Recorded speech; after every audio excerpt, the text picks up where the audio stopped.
Welcome to my YouTube channel. I am Dreams Updates. Thank you so much for great support. For my returning subscribers, thank you so much. And if you are new in the channel, yet you have not subscribed, please hit the subscription button. Let's get to 1,000 subscribers.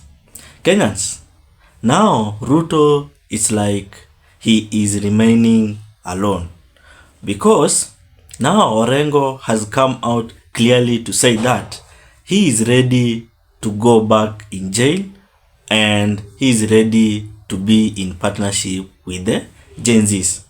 Now Orengo is telling the Gen Zs that we have to fight for our country.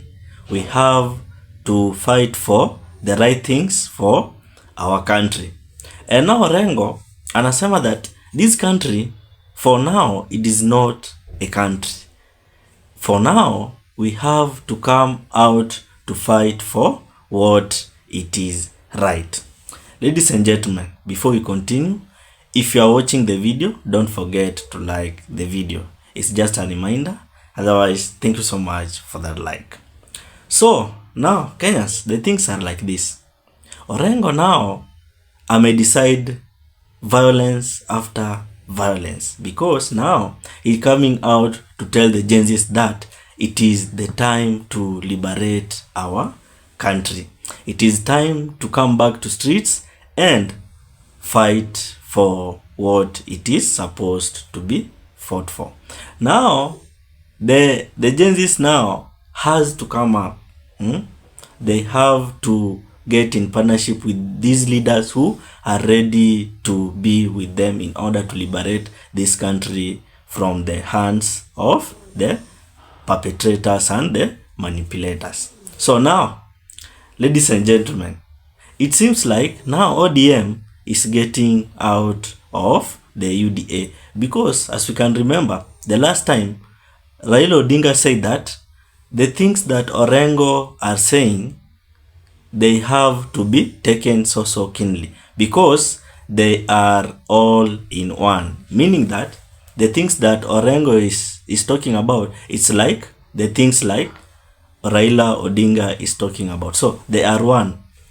Orengo akiongea hii, it means that ni kama Raila ndio ameisema. So this means that there is no assurance that ODM is 100% supporting the government. Because the way Orengo anaongea and the way Raila anaongea, it is a two different things. Meaning that this term called broad-based government doesn't exist. Even though the things called the MOUs, which Raila talked about, that the MOUs are the things which they are dealing with, those things are not available. So now, let us watch the video of Raila Odinga first, earlier, talking about Orengo, then we proceed.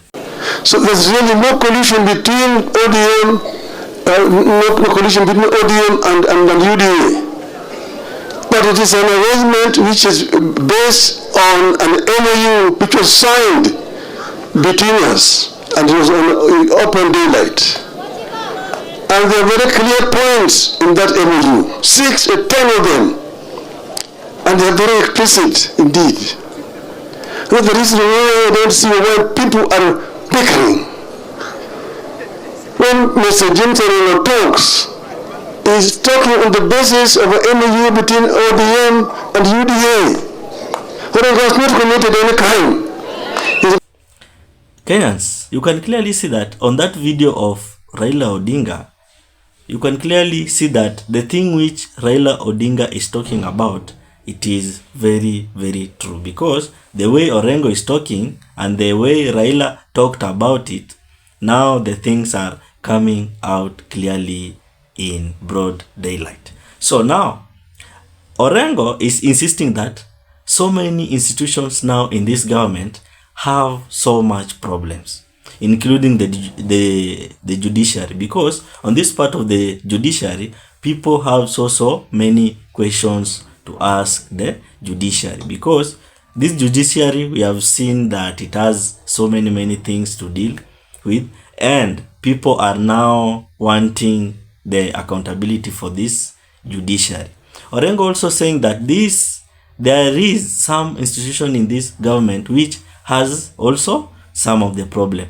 And due to that, we have to come out on the street and fight for our country, because Orengo now is insisting that if you are not going to fight now, we will not have any other day or time to fight for this country. Otherwise, let us watch again the video of Orengo talking about coming out as Gen Zs and coming out as partners in order to fight for our country.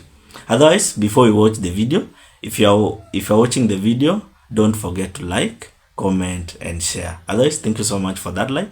Let us watch the video of Orengo, then we proceed. I'm prepared to go back on the streets. This is not a country to be proud about. This is a country where now the young people, the Gen Zs, you have to come out and we are prepared to join you. In Kenya, our institutions are under trial.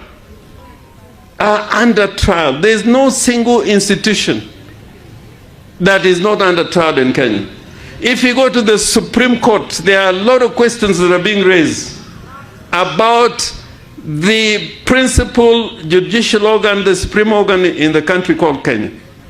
There are questions on the issue of the constitution, and here I am with Raila Amolo Odinga. Devolution is under threat, and until we are prepared to fight for the constitution and not for the little things we are given, unless we are prepared to fight for what is in the constitution for us as a matter of right, Kenya is going to lose direction.